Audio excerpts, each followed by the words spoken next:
جب کوئی شخص جھوٹ بولتا ہے تو اس کے منہ سے بدبو نکلتی ہے۔ عام لوگ تو نہیں سونگھ پاتے، لیکن اللہ کے نورانی فرشتے وہ اس کو محسوس کرتے ہیں، ان کی حساسیت اس بدبو کو پا لیتی ہے، اور پھر اتنا تعفن ہوتا ہے اس جھوٹ سے نکلی ہوئی بدبو سے کہ فرشتے 1 میل پیچھے ہٹ جاتے ہیں، رحمت کے فرشتے۔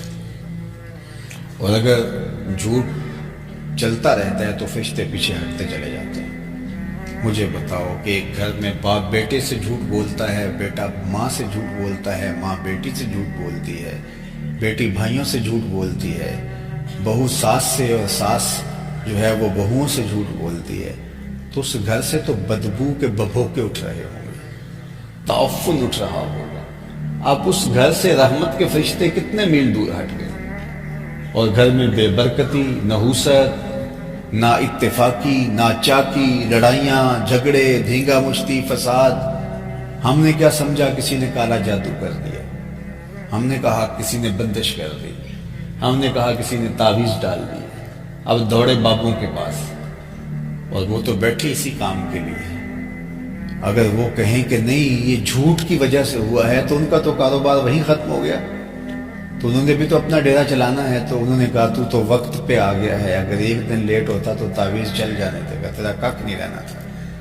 اور پھر ہر اتوار کو جا کے بابے کے دربار پہ اس کی چوکھٹ پہ کولی دھرنی پڑتی ہے، جو ہے وہ حاضری دینی پڑتی ہے۔ اب تو سب نے یہ کام شروع کر دیا ہے، وہ سارے ٹھوی لگا کے بیٹھ گئے ہیں، لوگوں کو بتا رہے ہیں تیرے اوپر جادو ہوا ہے، تیرے اوپر ٹونا ہوا ہے، تیرے اوپر بندش ہوئی ہے۔ کیا تماشا بنا کے بیٹھ گئے، اور کیا بندش کیا تھی، ٹونا کیا تھا، کالا جادو کیا تھا؟ رحمت کے فرشتے روٹھ گئے ہم سے۔ ہم نے جھوٹ نہیں چھوڑنا اور ہمیں تعویذ چاہیے، ہم نے جھوٹ نہیں چھوڑنا، ہمیں دم کیا ہوا دھاگا چاہیے، ہم نے جھوٹ نہیں چھوڑنا، ہمیں جو ہے وہ کوئی اور ٹوٹکا چاہیے اور ٹونا چاہیے، وہ ہم لے لیں گے اور اس کو کریں گے، پیسے بھی دے کے آئیں گے، اور ہمیں کہیں گے کہ یہ اس کے پاس جادو کا، وہ بھی کہے گا یہ تعویذ لے لو، اس کو جلانا ہے، اس کو وزن کے نیچے رکھنا ہے، اس کو آپ نے جو ہے وہ کسی جھولنے والی شاخ کے ساتھ باندھنا ہے، اس کو صبح پینا ہے، اس کو دھیان لگا دیا، اور وہ نہ جھوٹ چھوڑ رہا ہے، نہ اس کی ماں جھوٹ چھوڑ رہی ہے، نہ بیٹی جھوٹ چھوڑ رہی ہے، نہ بھائی جھوٹ چھوڑ رہا ہے، نہ بیوی، نہ بچے، اور رحمت کے فرشتے پیچھے ہٹتے چلے جاتے ہیں۔ تو ایک تو گھر میں نحوست یہ، اور دوسرا جو جمع شدہ پونجی ہے وہ پھر جمع ان عاملوں کے پاس ہوتی چلی جاتی ہے، اور ہم ابھی تک سمجھ نہیں پائے کہ ہمارے گھروں میں نحوست کا سبب کیا ہے۔ وہ کالا جادو تو جھوٹ کا ہے، بندش تو جھوٹ کی ہے، جھوٹ نے ہمارے گھر اجاڑ کے رکھ دی، ہمارے گھروں سے برکتیں اٹھا لی۔ یہ میں اپنی جانب سے نہیں کہہ رہا، میرے اور آپ کے آقا نے کہا ہے رحمت کے فرشتے دور ہٹ جاتے ہیں۔ تو جب گھر میں رحمت کے فرشتے جو تھے وہ بھی ہٹ گئے، اور کوئی رحمتیں لے کے آنے والے بھی نہیں، اس گھر سے تعفن اور بدبو اتنی اٹھ رہی ہے، تو پھر اس گھر میں نور اور روشنی اور برکت کہاں سے آئے گی؟ وہ گھر جو ہے وہ وحشیانہ منظر پیش کرے گا، بے سکونی ہوگی، حالانکہ گھر طمانیت کا مرکز ہوتا ہے۔ گھر کے مقاصد میں سے موسمی اثرات سے بچنا، گھر کے مقاصد سے پردے کو حاصل کرنا، گھر کے مقاصد سے طمانیت حاصل کرنا، اور جو ہے وہ دشمن کی شر سے محفوظ کرنا، ایک طمانیت کا گہوارہ ہوتا ہے گھر، نور کا گہوارہ ہوتا ہے، اور یہ بندے کی خوش قسمتی بتایا گیا ہے کہ اس کا گھر کشادہ ہو۔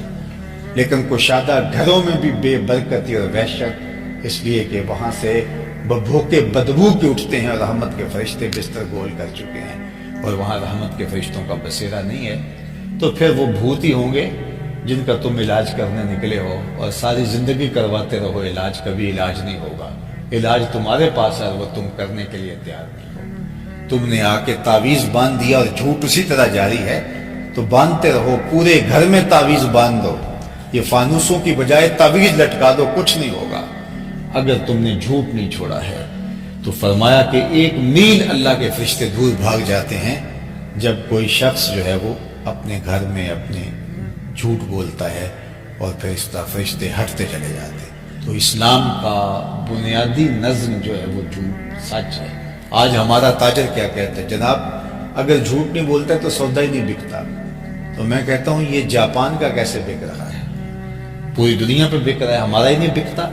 یہ ہم نے طے کر لیا کہ ہم جھوٹ نہیں چھوڑ سکتے، اور جب ہم یہ طے کر لیتے ہیں تو اللہ کی مدد نصیب نہیں ہوتی، اور اگر ہم طے کر لیتے ہیں کہ ہم نے ہر صورت میں چھوڑنا ہے تو اللہ کی رحمتوں کو آنکھوں سے برستا ہوا دیکھو گے۔ تو سب سے پہلی بات جو حضور نے ارشاد فرمائی وہ سچائی ہے کہ تم نے ہمیشہ سچ بولنا ہے۔ سچ ہی تمانیت قلب کا ذریعہ ہے۔ جھوٹ کو ریبہ کہا گیا، بے چینی ہے، جھوٹ اضطراب ہے، جھوٹ سکون لوٹ لیتا ہے۔ سچ جو ہے وہ تسکین آور ہے، تمانیت قلب کا ذریعہ ہے۔ آپ جھوٹ بول کے کسی کو دھوکہ دینے میں کامیاب بھی ہو جاتے ہیں، پھر بھی آپ کو سکون نہیں ملتا، اور سچ بول کے نقصان بھی اٹھا لیتے ہیں، پھر بھی آپ کا دل قرار پذیر رہتا ہے۔ تو اس لیے سچ کو ہی ہمیشہ شعار زندگی بنائیں، سچ کے ساتھ جڑے رہیں۔ ہمارے بزرگوں نے سچ کو ہی شعار زندگی بنایا۔ آپ نے تو بارہا سنا کہ حضرت شیخ عبد القادر الجیلانی علیہ رحمہ و رضوان پہلا سفر جب کر رہے ہیں تو ماں نے 40 درہم سیے تھے اور کہا کہ جھوٹ نہیں بولنا، ساتھ نصیحت بھی کی تھی۔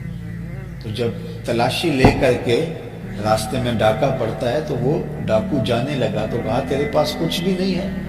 کہا کیوں نہیں، میرے پاس 40 درہم ہے۔ تو کہا کہاں ہے؟ تو کہا یہ سیے ہوئے۔ تو بڑا حیرت زدہ ہوا کہ کوئی ڈاکوؤں کو بھی بتاتا ہے اور آپ نے بتا دیا۔ کہا میری ماں نے کہا تھا پتر جھوٹ نہیں بولنا۔ اللہ اکبر۔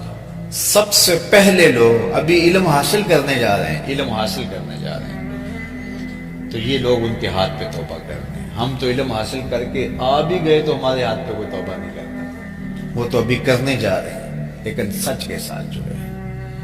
تو آج ہمارا المیہ یہ ہے کہ ہمارے پاس تبلیغ تو بہت زیادہ ہو گئی۔ آج کسی چینل کو اٹھا کے دیکھ لیں، یوٹیوب چینل کو اٹھا کے دیکھ لیں، مختلف سوشل میڈیا نے جو فون بنائے ہیں ان کو دیکھ لیں، الیکٹرانک میڈیا ہے، اخبارات ہے، روز جلسے ہوتے ہیں۔ ماضی میں اتنا تھوڑا ہوتا تھا۔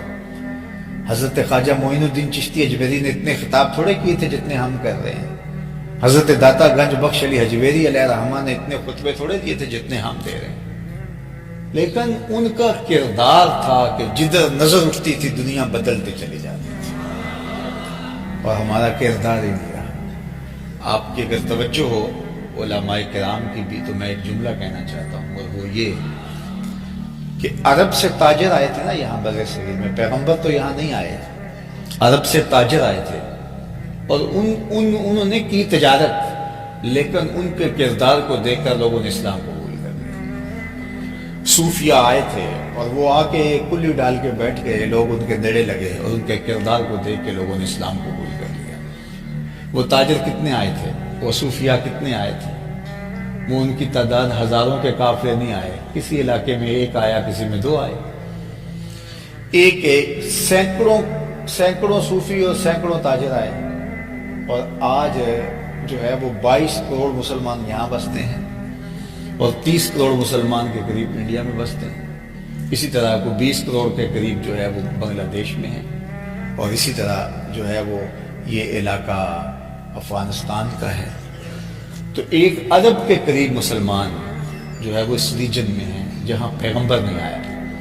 یہاں چند تاجر آئے، یہاں چند صوفیہ آئے، اور ان کے کردار سے کتنا اثر ہوا کہ آج 1 ارب کے قریب، چلو تھوڑے کم کر لیں، مسلمان یہاں صرف اس ریجن کے اندر۔ آج بھی کتنے ارب تاجر تجارت کے لیے یورپ گئے ہوئے۔ یہ جو یہاں پیر آئے تھے جنہوں نے اسلام پھیلا تھا، ان کی اولادیں یورپ گئی ہوئی ہیں۔ تو ان کے آباء و اجداد نے یہاں آ کے ہمارے بزرگوں کو بدلا، ہمارے آباء و اجداد کو بدلا۔ ان عربوں نے آ کے تاجرانہ غرض سے آ کے یہاں ہمارے آباء و اجداد کو بدلا۔ آج وہی عرب یورپ میں، امریکہ میں اور دیگر بلاد عالم کے اندر وہ تاجرانہ غرض سے گئے ہیں، بلکہ تبلیغی غرض سے گئے ہیں، اور یہاں سے بھی لوگ گئے ہیں۔ تو آج ہم جب یورپ میں یا مغربی ممالک میں جاتے ہیں تو بیٹھتے ہیں تو سب سے بڑا مسئلہ یہ ہوتا ہے کہ جناب ہمیں آپ آئے ہیں وہاں سے بتائیں ہمیں کہ ہم اپنی اولادوں کو مسلمان کیسے رکھ سکیں۔ ایک زمانہ وہ تھا کہ وہ آئے اور یہاں آ کے ایمان دے کے گئے، اور آج جو وہاں گئے ہیں وہ ہم سے پوچھ رہے ہیں کہ ہم اپنی اولادوں کو مسلمان کیسے رکھ سکیں۔ یہ تو کفر کی طرف بڑھتے چلے جا رہے ہیں۔ تو دیکھیں کہ ہم کہاں چلے گئے۔ تو دین لفظوں کا نام نہیں ہے، دین رویوں کا نام ہے، دین عمل کا نام ہے، دین کردار کا نام ہے۔ جب کردار تھا تو تقریریں تھوڑی بھی تھی تو کام چل گیا، اور جب کردار نہیں ہے تو سویر سے لے کر شام تک تقریریں ہوں تو کوئی فائدہ نہیں ہوتا۔